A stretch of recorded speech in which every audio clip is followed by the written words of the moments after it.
Recently, I have seen a number of articles suggesting that anti-Semitism is a mental illness. I guess that implies that anti-Semites, Jew haters, are mentally ill. Mischaracterizing hate as illness has dangerous implications. Most mentally ill people suffer from variations of self-hatred or low self-esteem. They might be violent, but mostly their violence is toward themselves. And clearly, most mentally ill people know the difference between right and wrong, because many suffer from a punitive superego. However, hatred is evil and leads to crime and violence. The evil person knows the difference between right and wrong. However, he inverts the two values. He believes that he is right and substantiates his view with reasoning based upon false data. In other words, most anti-Semites would pass a psychiatric mental status exam. But I tend to think that we Jews are the neurotic ones.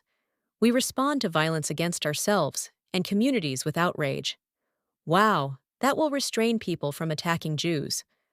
While we correctly assign blame to those who assault Jews, we deny our own moral responsibility to fight back.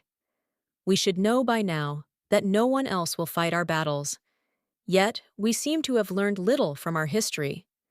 We still believe that the law will protect us, despite the fact that a growing number in Congress are signing letters urging the administration to cease arms sales to Israel. Is it hard to extrapolate from weak Israel to a completely vulnerable and impotent Jewish people? Jewish leaders and intellectuals blame the far right, the Muslims and far left, leaving ourselves out of any equation. The moral indignation we utter has always fallen upon deaf ears. Further, our outrage is hardly a moral or logical response to what is happening to us. The Jew haters are not crazy, they are evil. They do not need therapy, they deserve punishment. Indeed, everyone understands that evil must be eradicated, whether it is a tumor or a murderer. The Jews are the ones who have a poor grasp of reality. Symptoms of this collective neurosis are obvious. As they often say, you can take the Jew out of the ghetto, but cannot take the ghetto out of the Jew. What does this mean psychologically? It means that Jews have succeeded in incorporating their ghetto experience and even normalizing it. Jew hatred has been introjected.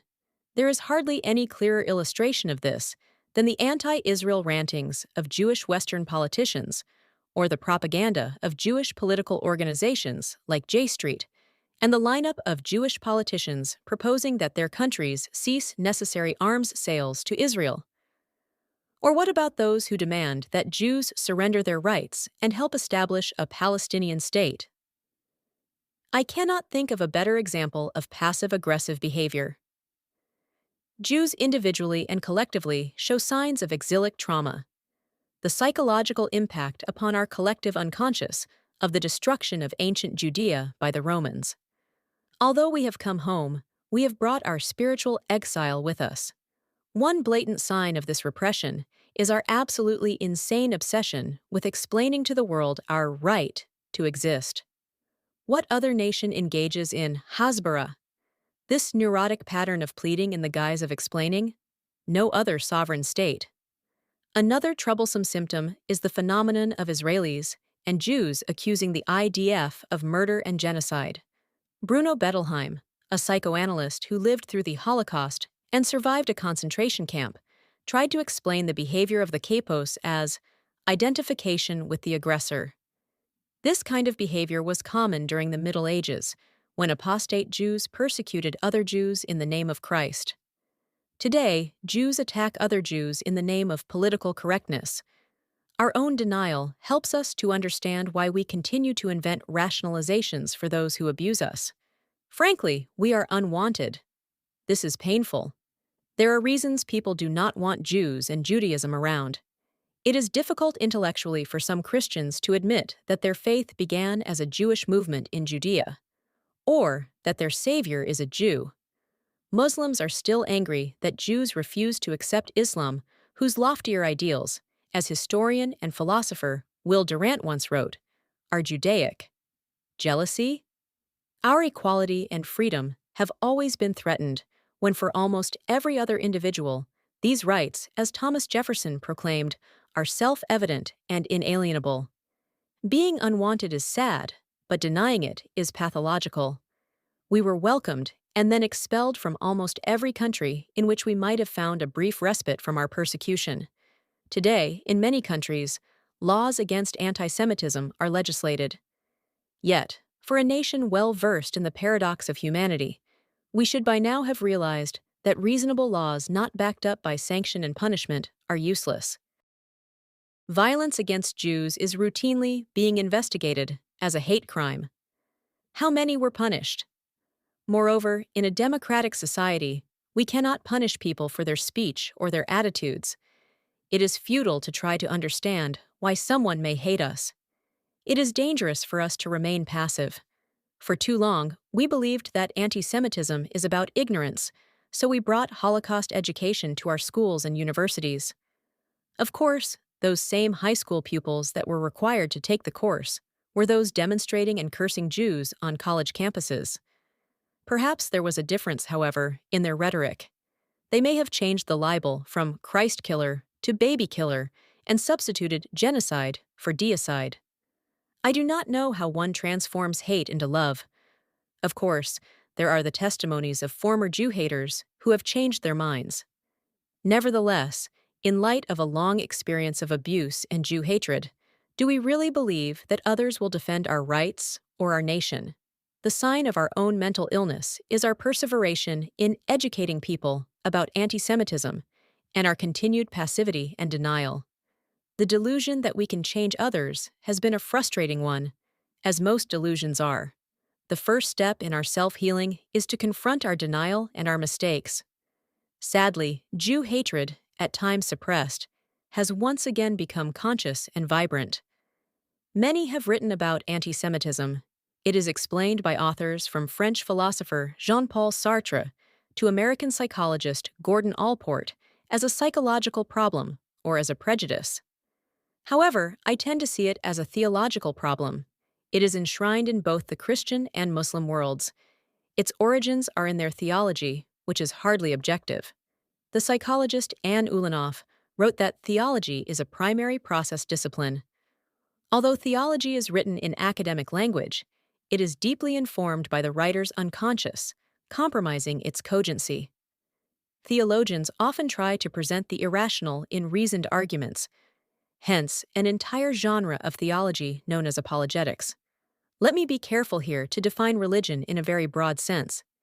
Essentially, the God of any religion is man's ultimate authority, whether the God is Jesus, Allah, or the ideal, such as the proletariat, the nation, the church, or economic justice.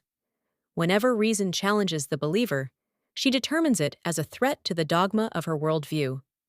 This threat of disbelief is personified in the heretic, the infidel, the anti-Westerner, or the atheist.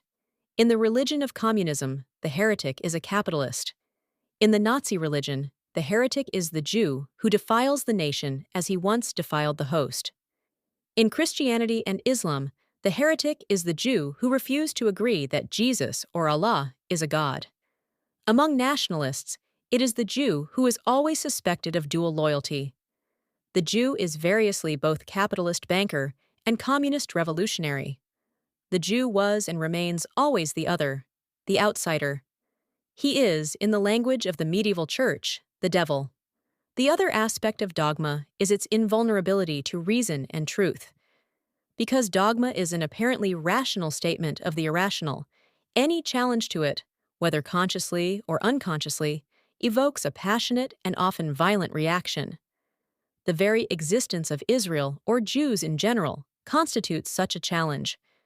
The current war against the Jews was instigated by devout Muslims using the best that modern technology and media savvy could offer.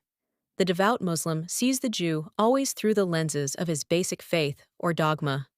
Of course, we have all read about Muslims who are kind and tolerant, and we know the statistical fact that there are 1 billion Muslims, but only 10% are Islamists. But 10% amounts to 100 million Muslims. Effective propaganda is a shrewd presentation of facts. For example, the ancient fact is that Jesus was crucified by the Romans. The Gospels spin that fact in a way that makes Judas the villain, leaving the Roman procurator no choice. The Muslim sees only that the Jews rejected Muhammad and his teachings, but ignores the Muslim debt to Judaism. The lie is not necessarily stated as a fact. The lie is about the way the fact is presented for the correct dogmatic interpretation. Years ago, while doing a stint of reserve duty near Birzeit University, near Ramallah, in the West Bank, there was a riot, and a photographer snapped a picture of a soldier pulling the hair of a student. It made the front page of the New York Times as an illustration of Israeli brutality. Standing near the soldier, who was fully armed with a M16 rifle, I knew that, like during the incident at Kent State University, the soldier could have fired his weapon at her. She was screaming at him using various epithets designed to unnerve him. But the soldier shoved his weapon aside and grabbed her hair, painful and effective, but not lethal. The fact is that millions of Arabs live in what was once the British Mandate of Palestine. These Arabs decided to call themselves Palestinians and make a false claim that Palestine is theirs. Thus, the Jew who seeks to build a home on his own land becomes a settler and a threat to coexistence. Implied is that coexistence requires the absence of Jews.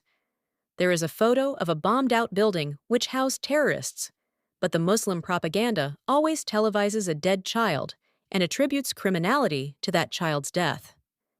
Hence, the Jew who defends himself is an occupier and a murderer. Jew hatred in the Muslim world and its supporters is what psychologists would call ego-syntonic. Hence, it is not painful for him and not considered symptomatic. Unlike a neurotic and even a psychotic person who admits their illness, the evil man believes he is good. Unlike the mentally ill person, he enjoys life and functions well. Although Jew hatred is part of a dogmatic system, it is, in itself, not unreasonable. In other words, Jew hatred is not, as many would argue, a mental illness. It is a moral inversion. It is evil, not neurotic. Evil derives from character. There is no inner conflict, whereas neurosis is a personality disorder whose cause is inner conflict. The response to evil is sanctions and punishment. Edmund Burke famously remarked, "All that is necessary for evil to triumph is for good men to do nothing." Evil is everyone's problem. Neither the courts nor the legislature alone can defeat it. Decent people can and must respond to violence appropriately and vigorously pursue the evil that has infected society by every means of self-defense possible, recalling that the best defense is an offense. I am not suggesting roving bands of Jews beating up on Muslims and their fellow travelers. Offensive action begins in realizing that we cannot change others, only ourselves. We can mobilize our communities. During the early years of the modern state of Israel, David Ben-Gurion once proclaimed that for every fallen soldier, we shall build another settlement. For every vile word, we can plant a tree and invest in Israeli technology and science. Defense demands unity among Jews. Israel has a great deal of intellectual and financial resources, especially when a united Jewish world community stands at her side. Sadly, we are still buying the essentials for our defense from America, England, and Germany. Is it rational for a nation that knows very well history has set Israel apart from other nations? What is it that the Bible observed about us? We are destined to dwell alone. Being alone together is our strength and our deterrence. If the schoolyard bully knows that if he attacks one Jewish kid, another dozen will rally to the Jewish kid's defense, the bully might hesitate. Anti-Semites are bullies reared upon nonsense, but taught to believe that it is true. The war against Hamas is righteous, and even in righteous wars, innocent people die. The Allied commanders who ordered the carpet bombing of Germany knew that many children would be killed, and to the Germans they were murderers. Yet these Allied commanders understood that to defeat Nazism, they had to kill Germans. During World War II, the Allies were careful not to fool themselves or to engage in what the British philosopher Gilbert Ryle called a category error, by confusing bad ideas and bad people. There is a place for a discussion about bad ideas such as Nazism and Islamism, but the moral objective 80 years ago was to defeat the Germans, and thereby, for some short time, Nazism. And our objective today must be to defeat the Arabs who believe in jihad and Islamism.